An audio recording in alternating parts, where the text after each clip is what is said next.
was a rough desert wind blowing into Los Angeles that evening. It was one of those hot, dry Santa Anas that come down through the mountain passes and curl your hair, make your nerves jump and your skin itch. On nights like that, every booze party ends up in a fight, and meek little housewives feel the edge of a carving knife and study their husbands' necks. Anything can happen when the Santa Ana blows in from the desert. I closed up my office early. I got tired of reading Philip Marlowe, private investigator, backwards on the ground glass of my office door. So I opened the door, closed it from the outside, locked it, and went out to get a beer before I went up to my apartment.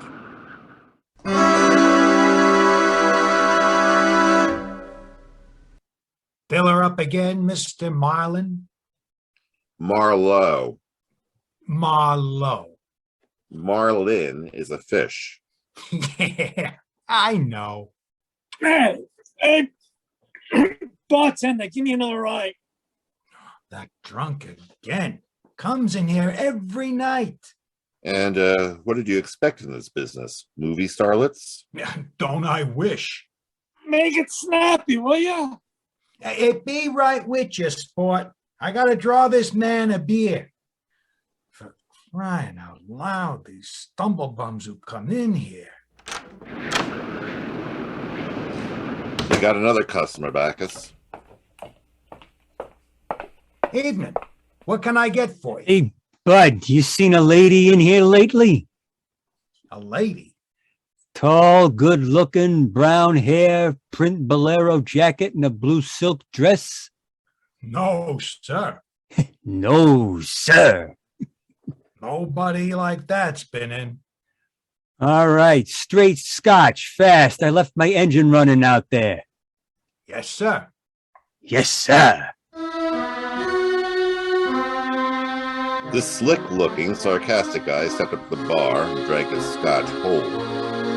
Then he stopped. The drunk was grinning at him.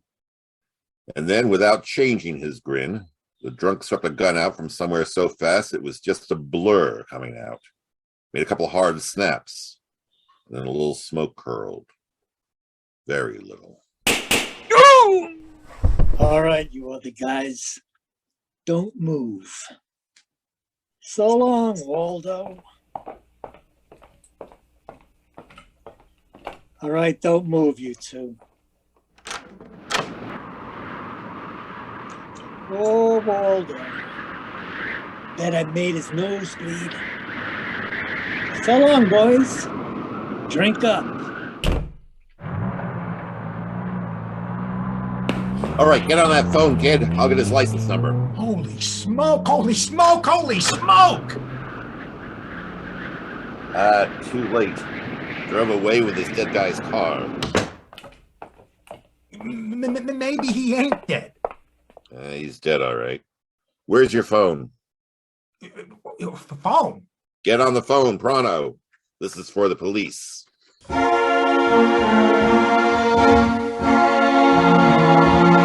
prowl car boys were there in about 5 minutes. Waldo was out of business, all right. And nothing in his pockets told who he was, but he had about $700 on him. I told the cops what I knew, including about Waldo's tall, brown-haired, pretty girl in the bolero jacket.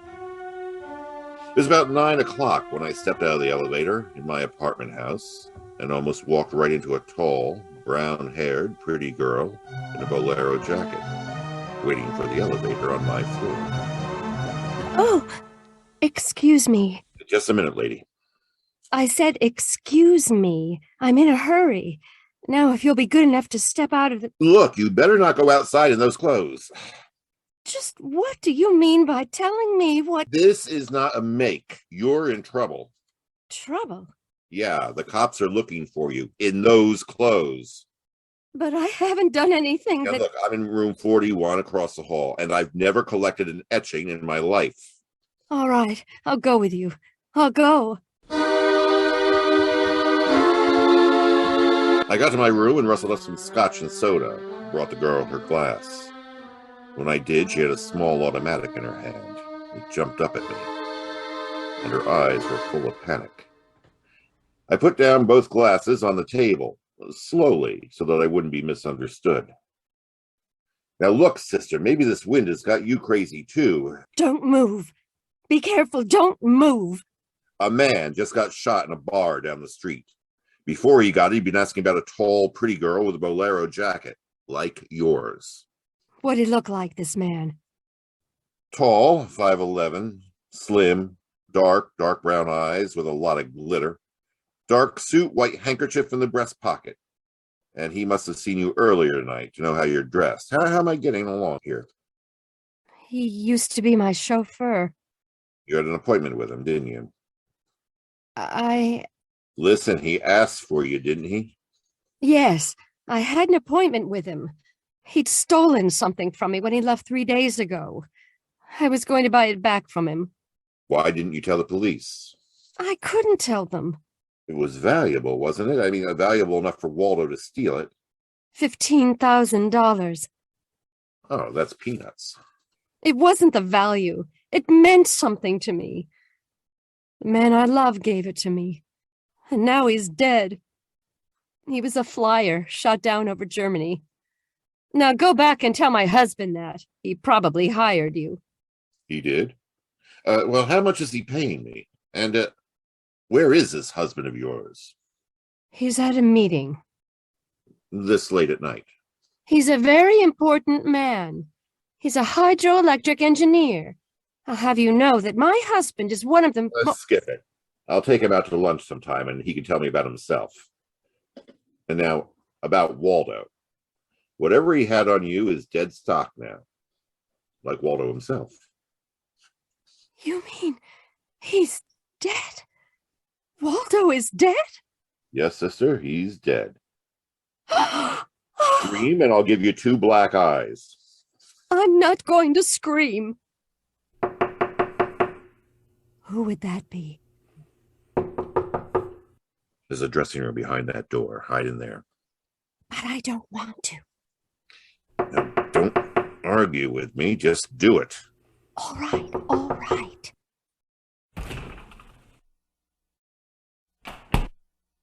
Then I went to the door, making a loud yawning sound. The back of my hands were wet. I opened the door. Without a gun. That was a mistake. I certainly knew the gun I was looking into, a .22 target automatic that had already killed 1 man that night. I knew the bald head and the flat, shiny eyes and the face like a poisonous lizard. Baldy put the muzzle of his gun lightly against my throat. I backed into the room, and Baldy kicked the door shut. You alone? Look for yourself. I'm asking, not looking. I'm alone. You and that dumb bartender saw me dust off Waldo. What did Waldo do to you? Who's asking? Just making conversation.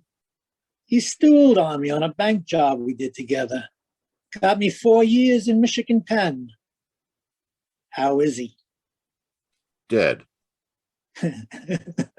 I'm still good, drunk or sober.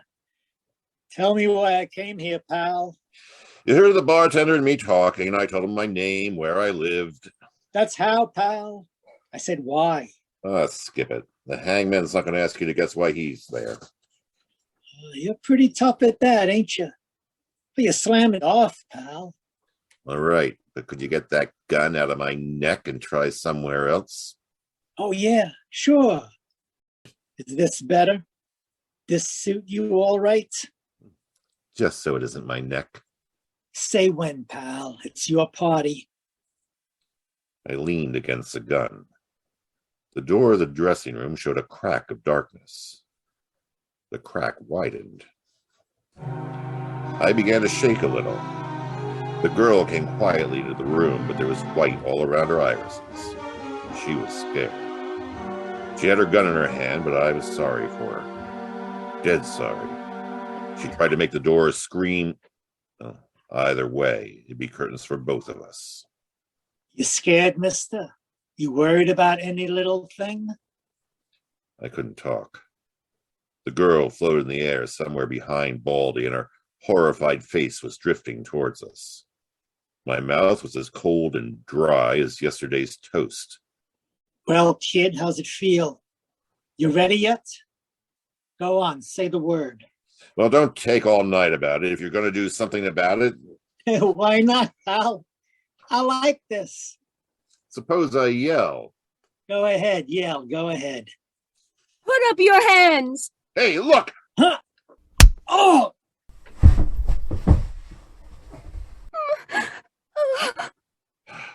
Thanks, sister. Thanks. That buys me. Everything I have is yours now and forever. Is he dead? You flatter me no end, lady. I only punched him. All right, now get out of here while I call the cops down on this killer. Yes. Yes, good night. Hey, Good night. wait. Leave that bolero jacket here. It marks you for the cops. Oh, yes, here. Okay, see you again? Why? I don't know. Nah, I guess not. After all, who am I to be the rival of a dead flyer? I'll see the police get Jesse James here. Good night, lady.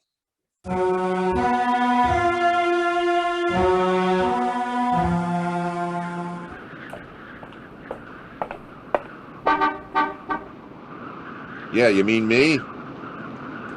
Yes, please. Oh, you again, huh? Get in. I must talk to you.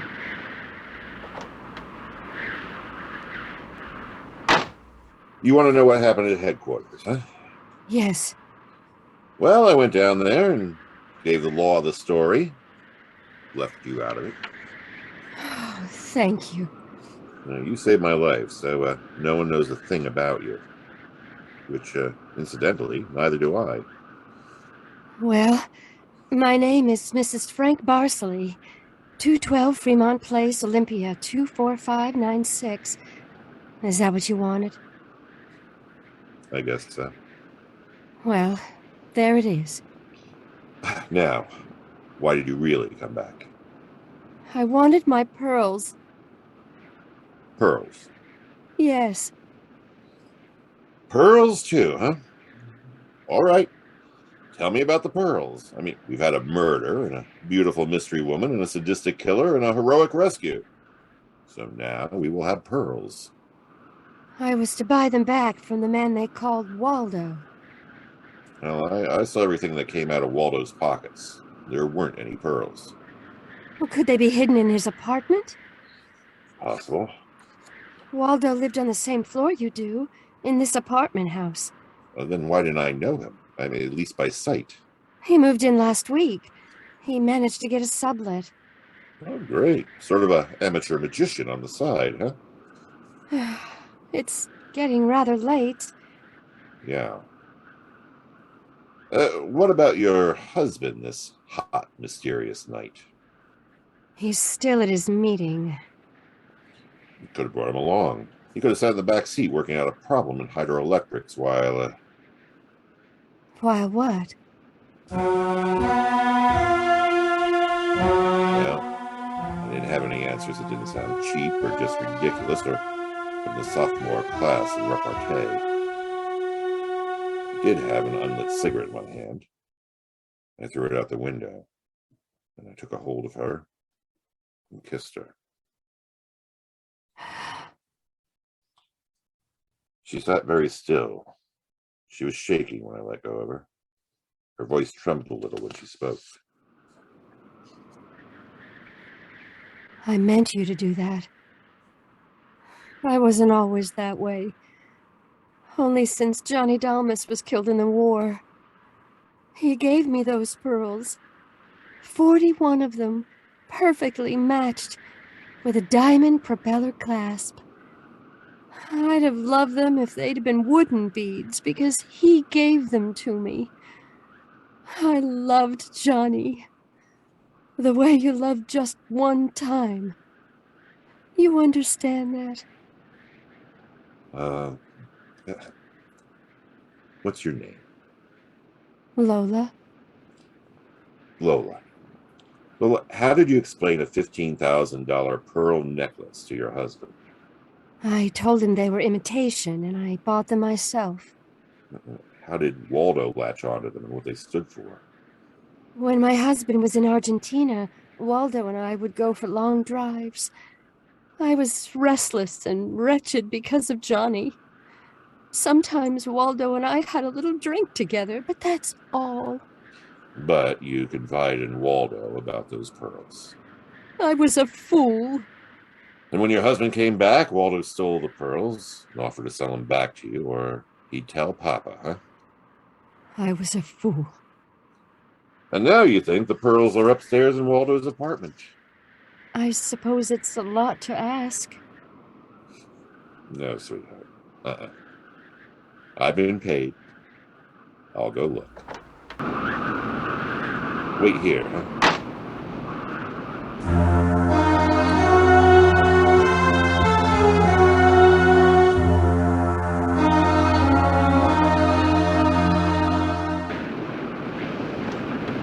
Was I gone long, Lola? No. Well, No. no pearls? No pearls. Oh, There was a man in Waldo's room. a man. Who? Do you know a man named Leon Valacentos? Not by name. I don't know him. Mexican or South American? About 45, small, iron gray hair. Very neat. Fawn-colored suit, wine-colored tie. No, I don't think I know such a man. Was he the one in Waldo's room? Yeah. What does he have to say? Very little. In fact, nothing. He's dead.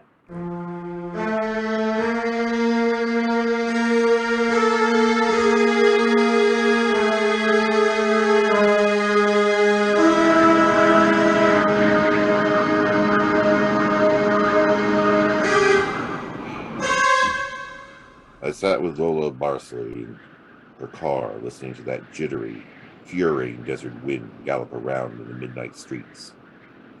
I just told her about the Latin-looking man I'd found in Waldo's room in a very dead condition. I held her hands until they stopped trembling, and then I gave her the few remaining details. He had a gun in a shoulder holster, but someone had strangled him before he could use it. Someone? Waldo? Maybe. Do you see that convertible coupe 2 cars ahead of us? It's been there for hours.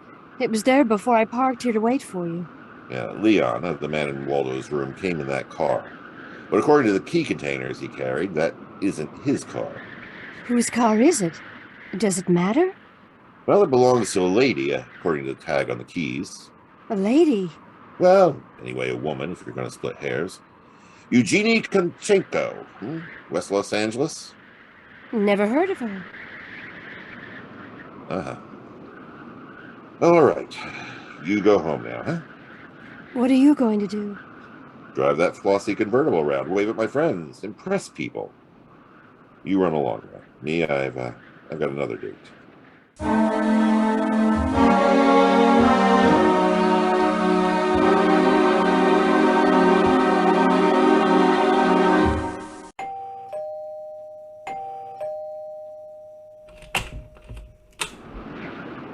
Yes?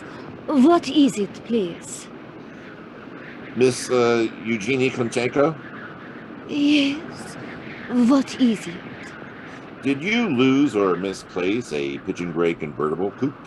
What are you saying? Now, don't be alarmed. I found it and brought it home to you.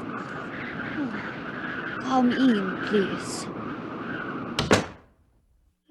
Is it a reward you wish? Shall we say... Snap out of it, Dragon Lady. Who was he? Who was who? The little guy? Leon? The guy you load your car to? He's dead. So who was he?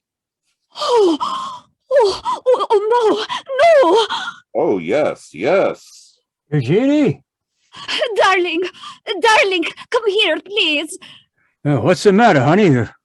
Who's this man? I came about Miss Konchenko's car. Oh, what about her car? The gentleman who borrowed it couldn't return it on account of, he isn't alive. He's dead. Darling, he's dead. Well, that's putting it more bluntly, of course. Dead, huh? Completely. Who are you? Philip Marlowe, private investigator. My card. Uh-huh. You told the police yet? Never do at once what could be deferred pending negotiations. That's Aesop. I might negotiate. Peachy. What do you know, Marlowe? A man named Waldo was shot in a bar tonight. I happen to have the inside as to who he was, and when I visited his apartment tonight, I found this Leon dead. He wouldn't have had $500 in 20s on him, would he? No, but this Waldo had over $700 on him when he was killed in that cocktail bar, and mostly in 20s. Now, is there basis for negotiations yet? Very well, Marlowe. I'm a married man. There are certain unpaid bills for some stuff Miss Kolchenko here had charged to my account. But you told me I might charge to your account. All right, so I wasn't very bright. That might be the understatement of the decade, but do go on. I had the unpaid bills safely in my briefcase. Somehow this Waldo had a chance to steal the briefcase.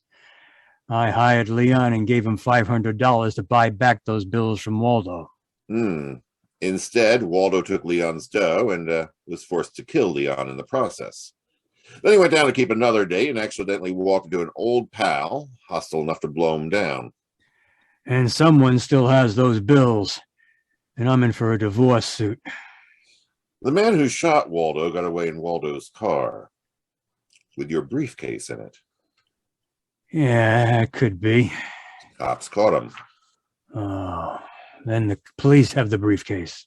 Yeah, maybe. But the police are interested in solving crime, not tossing mud for the benefit of sensation eaters. Look, I've got a friend or two at headquarters. Let me see what I can do. It's worth $500 to me. Well, then that's what it's going to cost you. Well, good luck, and thank you, Mr. Marlowe. Philip Marlowe, remember? Yeah, my name is Frank Barsley. But Barsley. Oh. What does that mean? The big hydroelectric engineer. Yeah, how did you know? My voices tell me. Who? Darling, this man is manifestly insane. It's a heat, Miss Konchenko. It's a Santa Ana. The desert wind. May I use your telephone? Someday I must tell you about Ybarra. Salt of the earth, Ybarra. Detective Lieutenant over at Central Homicide. So I phoned Ybarra from Miss Konchenko's house and told him where he could find a well-dressed cadaver named Leon, and furnished a few small details.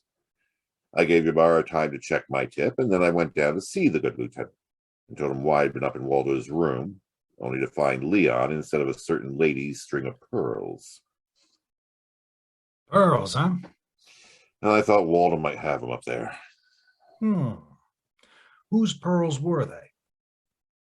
A lady's. Go on. Or they may have been in Waldo's car that Waldo's killer drove away in. Yeah. What? Yeah. They might have. Also a batch of unpaid bills charged to the account of a certain Frank Barsali.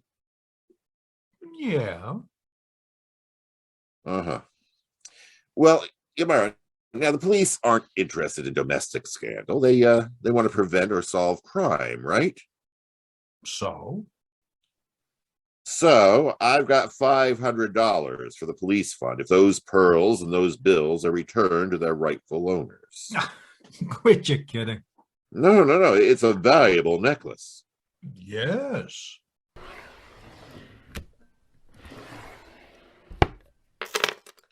There's your necklace. That's it.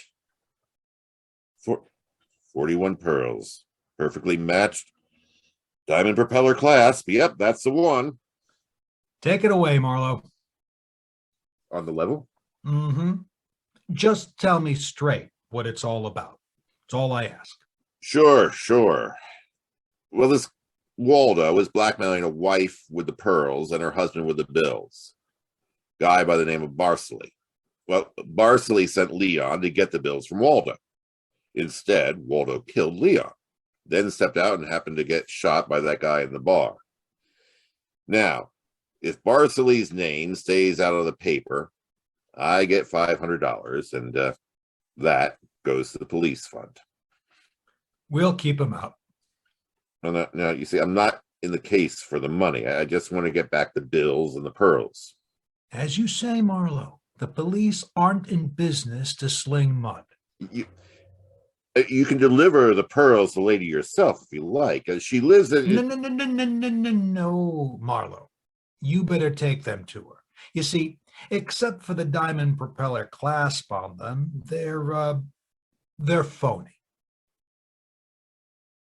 Phony? But All no. but the clasp, Marlowe. All but the clasp.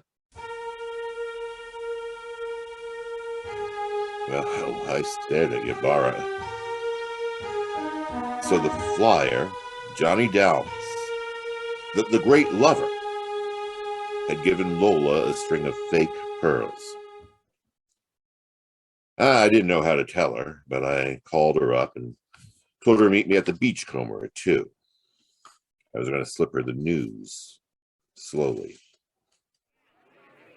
I'm glad you asked me to meet you here, Mr. Marlowe. You see, I had to have someone to talk to. Go ahead, talk. I'm listening. Now, Mr. Marlowe, now more than ever, I must have those pearls. Why? Money trouble? No. It's just that everything's gone wrong. This morning, my husband told me we're to separate. Oh, I'm sorry, Lola. But if I had Johnny's pearls, it would be a link with the past, and with Johnny, and all he meant to me. It's how a woman feels, Mr. Marlowe. I wouldn't blame you for not understanding. Maybe I do, though. So please, Mr. Marlowe, please, you'll try to find my pearls? Lola, look, I... Even if it isn't all of them, any part of them, any single, smallest one of them, it'll be Johnny's. Look, will you meet me here again around 4 o'clock? I'll be here. Okay. I'll see what I can do.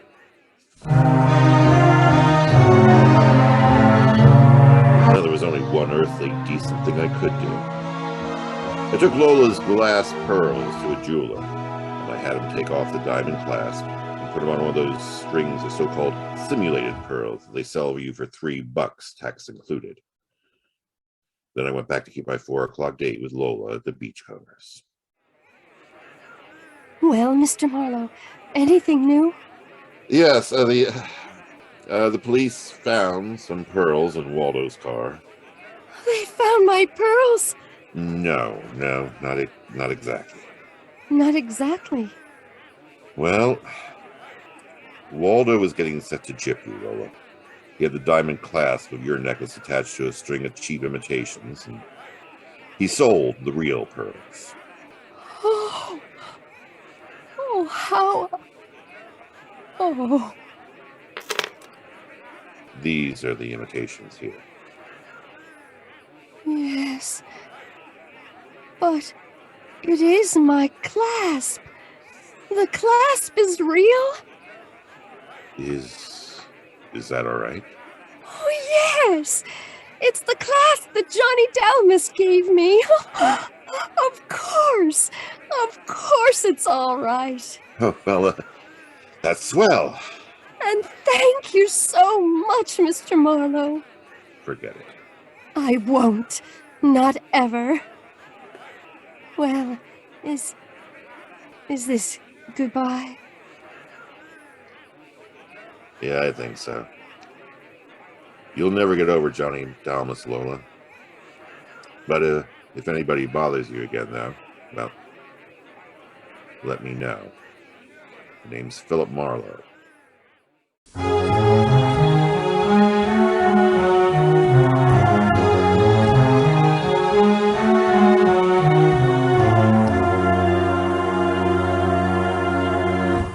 I drove almost to Malibu, and then I parked and walked out on a rock cliff jetting into the Pacific Ocean. I reached in my pocket, dug out the string of bohemian glass pearls that Lieutenant Ybarra had found in Waldo's car. I cut the knot at one end and slipped the pearls off, one by one. One by one, I flipped them in the water. A gull swooped down on them, then flapped up again, screaming indignantly. See, the phony pearls had fooled Waldo and Lola, but they couldn't fool the seagull. I said to myself, to the memory of Johnny Dalmas, just another four-flusher. I listened a while to the wheeling seagulls. All at once I realized the wind had died. The Santa Ana had blown itself out. The red wind was done. It was over.